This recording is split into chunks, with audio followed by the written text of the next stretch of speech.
All right, welcome to The Explainer. Today, we're going to trace a story that starts on ancient clay tablets in Mesopotamia and, believe it or not, ends up on the floor of modern state legislatures. It's the incredible story of the Anunnaki and how a group of ancient gods became the centerpiece of a massive, sprawling modern myth. So, were they divine beings, or were they visitors from another world? This one question is really the dividing line. It separates ancient history from a wild, tangled web of modern conspiracy theories. So let's dig in and figure out how we got from one to the other. Okay, first up, let's break down the two completely different identities of the Anunnaki. We've got who history tells us they were, and then who some people now believe they are. Now, if you ask a mainstream scholar, the answer is pretty straightforward. The Anunnaki were these powerful gods in the Mesopotamian pantheon, shaping human destiny from the heavens. But for modern theorists, that's just the cover story. They believe the Anunnaki were actually ancient astronauts who didn't just shape our destiny, they literally engineered our very existence. So what does the actual historical record tell us? Well, if you look at thousands of Sumerian, Akkadian, and Babylonian texts, the Anunnaki are always described as a pantheon of powerful, kind of human-like gods.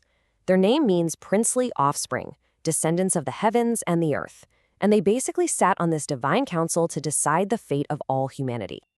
For thousands of years, that was the story. End of discussion. But then, in the 20th century, someone came along with a radical reinterpretation that turned this entire mythology completely on its head.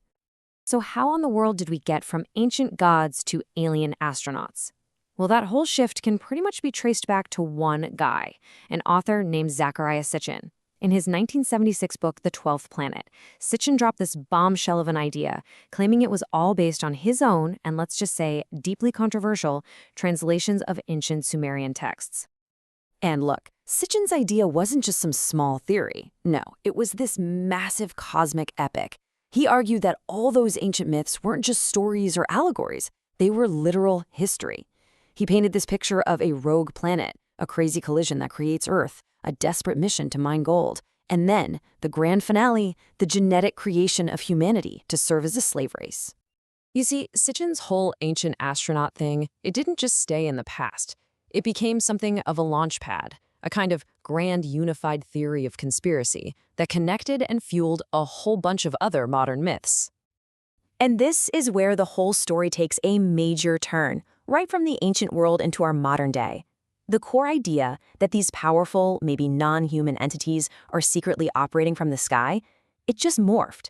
It became less about ancient history and more about what believers claim is happening right above our heads today. Probably the most famous example of this is the chemtrail conspiracy theory.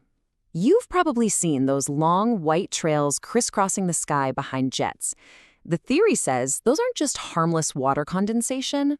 So the theory draws this really clear line in the sand. On one side, you have normal contrails. They're just ice crystals. They fade away. But on the other, you have so-called chemtrails, which believers claim are this lingering chemical cocktail designed for all kinds of sinister purposes, everything from weather modification to population control. Now, to back this up, some proponents have even published their own technical papers.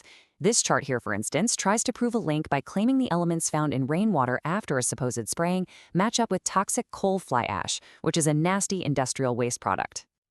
And believe me, from that one core idea, the branches just keep growing, and they get weirder. It's been linked to claims that space lasers are causing wildfires. The theorist David Icke famously took Sitchin's work and basically recast the Anunnaki as the shape-shifting reptilians in his own universe. Some theories even claim our DNA was spliced with snake DNA, using ancient art as their proof. Okay, phew, so that's the theory side of things. But what does the mainstream scientific and historical community have to say about, well, all of this? For academics, this whole thing pretty much falls apart right at the very beginning, with the translation. They argue Sitchin just fundamentally misinterpreted Sumerian.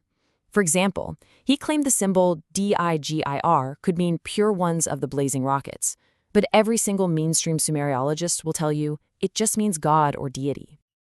And the scientific rebuttal to the sky trails? It's just as direct. Atmospheric scientists have explained over and over that what people call chemtrails are just normal contrails.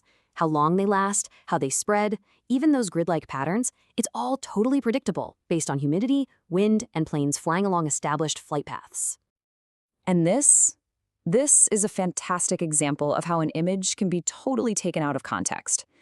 This photo gets shared all the time online as proof of spraying equipment on a plane. In reality, these are just ballast barrels on a test flight, filled with water to simulate the weight of passengers and cargo. Okay, so you might be thinking, these are just some weird ideas floating around the internet, right? Who cares? Well, not exactly. Let's take a look at how these theories are having very real consequences, which really gets to the core question. Why does any of this matter? For starters, there's a real human cost to all this. There's a small but very sincere community of modern pagans who genuinely worship the historical Mesopotamian gods. And for them, having their faith constantly hijacked and associated with these theories has led to actual online harassment. Their religion has been completely co-opted. And you really can't just write these ideas off as being on the fringe. A survey back in 2016 found that nearly 1 in 3 people believed the chemtrail theory was either somewhat or completely true. I mean, that is a huge chunk of the population. And that level of belief, it's made the leap from internet forums straight into the halls of government. In states like Tennessee, Louisiana, and a bunch of others, lawmakers have introduced, and in some cases have actually passed, legislation that is based entirely on these debunked claims about atmospheric spray. And as you can imagine, this is setting off some major alarm bells for critics. They argue that when state legislators spend time debating conspiracy theories, it does 2 things. 1, it lends a false sense of credibility to misinformation, and 2, it wastes precious time and resources that could be spent tackling real-world problems like poverty or crime. So think about that journey, from a 4,000-year-old clay tablet to the floor of a state legislature. The story of the Anunnaki is a wild ride, for sure, but it leaves us with a really critical question for our own time. In an age where we are drowning in information, how do we decide what's true? And what happens when the stories we choose to believe start to reshape our actual reality?